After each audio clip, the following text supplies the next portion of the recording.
অনেকে রাজনৈতিকভাবে উন্নয়নের পরিসংখ্যানের মোকাবিলা না করতে পেরে বাংলাকে ধর্মের নামে ভেদাভেদ করে বাংলাকে অশান্ত করার চেষ্টা করছে।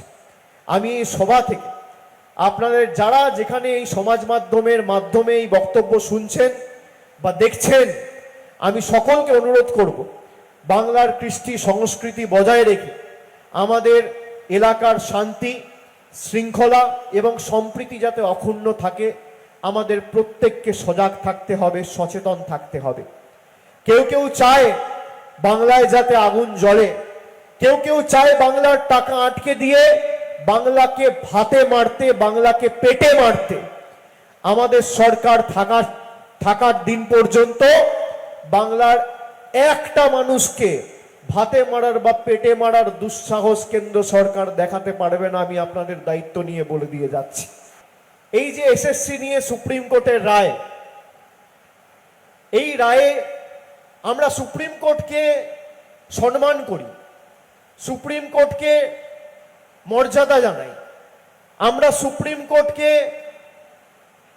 বিশ্বাস করি যে বিচার ব্যবস্থা এখনো মাথা নত করেনি এবং বিচার ব্যবস্থা নিরপেক্ষ।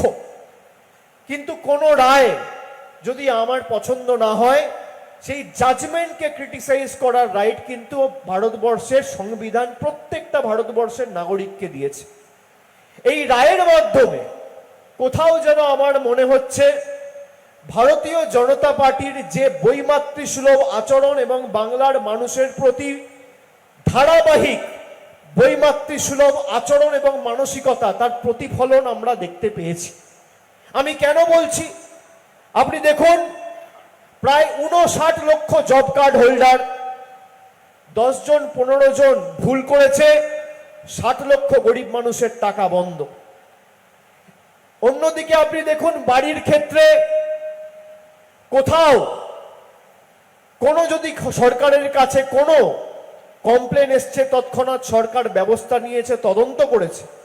2-4 জন 5 জন 10 জন 15 জন, আমি তর্কের খাতিরে ধরলাম 100 জন 1000 জন যদি ভুল করে থাকে, তার শাস্তি সেই 1000 জনকেই দিতে হবে। আপনি 1000 জনের জন্য 17 লক্ষ লোকের বাড়ি আটকে রাখতে পারেন না। যদি অযোগ্য কেউ চাকরি পেয়ে থাকে, তার বিরুদ্ধে ব্যবস্থা হোক, তার বিরুদ্ধে তদন্ত হোক, তাকে শ্রীঘরে পাঠান, তার চাকরি যাক, তাকে টাকা ফেরত দেওয়া করান। কিন্তু কিছু অযোগ্য লোকের জন্য আপনি প্রায় 16-17 হাজার যোগ্যদের চাকরি কেড়ে নিতে পারেন না।